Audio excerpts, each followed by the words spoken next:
மக்களே அணக்கிற பின்னால் உள்ள ஒரு மோட்ரு கிணத்துல பார்த்தீங்கன்னா தண்ணி மேலே வர கிடக்கு. மோட்டர்லேருந்து தண்ணி விழுந்துட்டுருக்கு. ஹாய் ஃப்ரெண்ட்ஸுகளே, ட்ரெஸ்ஸிங் மோட்ரு பண்ணுறதுக்காக மோட்டரை கலத்தி வச்சுருக்கோம். இப்போ எனக்கு கொஞ்ச நேரத்தில் ப்ளஸிங் பண்ணி முடித்தோன்னே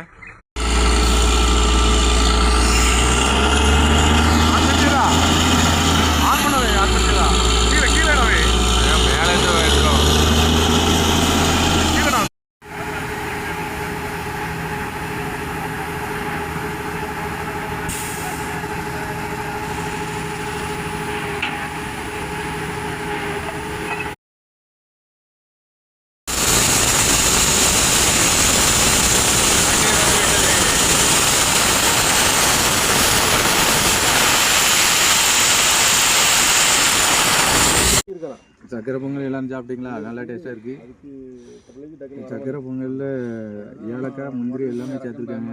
அதனால் ஆனால் சூடாருன்னா இப்போதைக்கு இருக்காது. வந்ததுக்கு நல்லா வரவேற்பு தந்திருக்காங்க. காலையில் இட்லி வடை எல்லாம் வாங்கி தந்தாங்க. இப்போ டீ வாங்கி தந்திருக்காங்க. அடுத்தால லாஸ்ட்டில் சக்கரை பொங்கல் வச்சு தந்திருக்காங்க. எந்த ஒரு பிரச்சனையும் இல்லை. இவங்களுக்கு தண்ணி மட்டும் நல்லா. மக்களே இங்கே பாருங்கள், கிரேந்திப்பூ அழகாக பூத்துருக்கு. மார்க்கெட் ரேட் 1 கிலோ 200 ரூபா. இன்னும் வர வர பூ வந்து அதிகமாக காய்க்கணும்னு சொல்கிறாங்க. இந்த தோட்டத்தில் வந்து பூ மட்டும் வீட்டுக்கு வந்துருக்கோம். நம்ம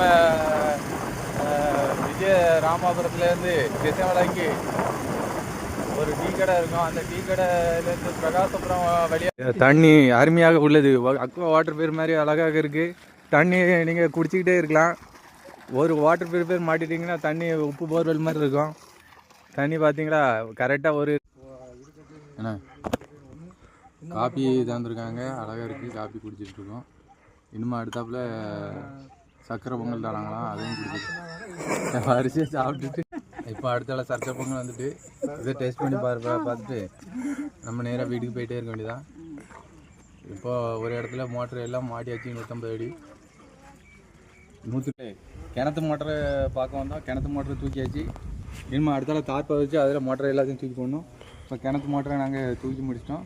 அடுத்த வீடியோவில் தார்ப்பை எப்படி விரிச்சு நாங்கள் முழுமொத்த மொழிக்கு மோட்டர் வந்தோம்.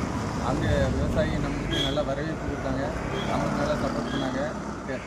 கிணத்து மோட்டர்லேருந்து எடுத்து தார்ப்பால் தூக்கி போட்டிருக்கு. விவசாயி ரொம்ப கஷ்டப்பட்டு கிணத்து மோட்டரை தூக்கி இப்போ போர்வை நம்ம தார்ப்பை விரித்து அதுக்குள்ளே போட்டாச்சு. என்னமோ ஒரு சொட்டு தண்ணி இல்லாமல் கிணறு குடிக்காமல் இந்த தார்ப்பாடை தண்ணி கிடந்து உங்களுக்கு விவசாயத்துக்கு நல்லபடியாக போயிட்டுருக்கும்.